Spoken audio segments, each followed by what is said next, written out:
जी TV पर telecast होने वाला आपका और हम सब का मन पसंदीदा टीवी सीरियल कुमकुम भाग्य की कहानी में अब आप देखेंगे कि जो प्रार्थना है वो काफ़ी ज़्यादा इमोशनल टॉर्चर से गुजरती हुई नजर आएगी।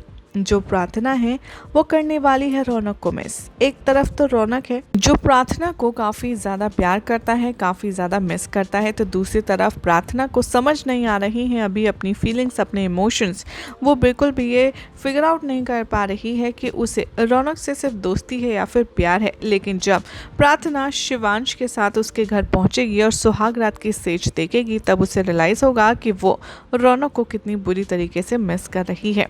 हालांकि प्रार्थना अपने इस नए रिश्ते को, अपनी इस नई ज़िंदगी को एक्सेप्ट करके आगे मूव ऑन होने का पूरा मौका देगी, पूरा मन बनाएगी। लेकिन रही सही कसर पूरी हो जाएगी शिवांश की मां की बातें सुनकर, जिससे बहुत ज़्यादा हर्ट होने वाली है प्रार्थना।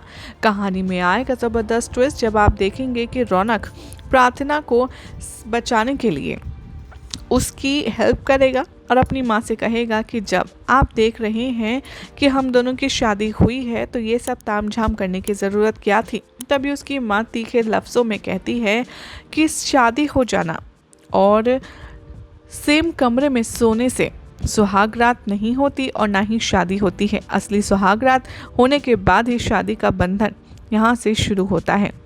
अब यानी कि प्रार्थना को ये बात पता चल चुकी है कि अगर उसकी शादी हुई है तो ये लोग उसे फोर्स भी ज़रूर करेंगे। यहाँ पर पति पत्नी की तरह रहने के लिए उसे मजबूर भी किया जाएगा, जिसके लिए अभी तो फ़िलहाल बिल्कुल भी रेडी नहीं है हमारी प्रार्थना। तो वहाँ दूसरी तरफ दिखाया जाएगा कि जो रौनक है वो पूरी तरीके से मिस कर रहा है प्रार्थना को और वो अपनी ज़िंदगी को ख़त्म करने के लिए जाएगा। और ये बात स्मिता को जब पता चलेगी तो वो बहुत ज़्यादा बेचैन हो उठेगी, क्योंकि उसे अपने बेटे को किसी भी कीमत पर खोना नहीं है। लेकिन तभी दूसरी तरफ आप देखेंगे कि जो शिवांश है वो प्रार्थना की कंडीशन, उसकी सिचुएशन, उसकी मेंटल सिचुएशन को समझने की कोशिश करेगा और उससे कहेगा कि डोंट वरी, मैं तुमसे कुछ खास बात करना चाहता हूँ।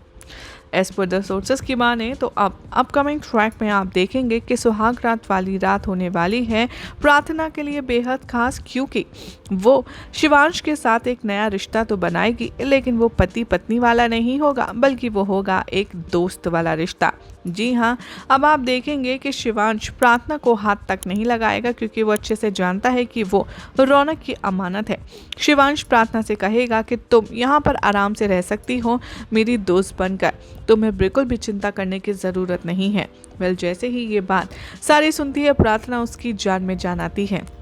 लेकिन अब भला बेचारे रौनक को कौन समझाएगा कि प्रार्थना शिवांश के साथ गई तो बिल्कुल है, लेकिन उसने पति पत्नी वाला कोई भी ऐसा रिश्ता एक्सेप्ट नहीं किया है, जिसके बाद अब रौनक को क्या सही टाइम रहते बचाने में कामयाब हो पाएगी प्रार्थना, देखना होगा। काफ़ी इंटरेस्टिंग। लेकिन फिलहाल तो आप सभी ऐसे एक्सक्लूसिव अपडेट्स के लिए चैनल को सब्सक्राइब करें, नोटिफिकेशन बेल दबाना ना भूलें।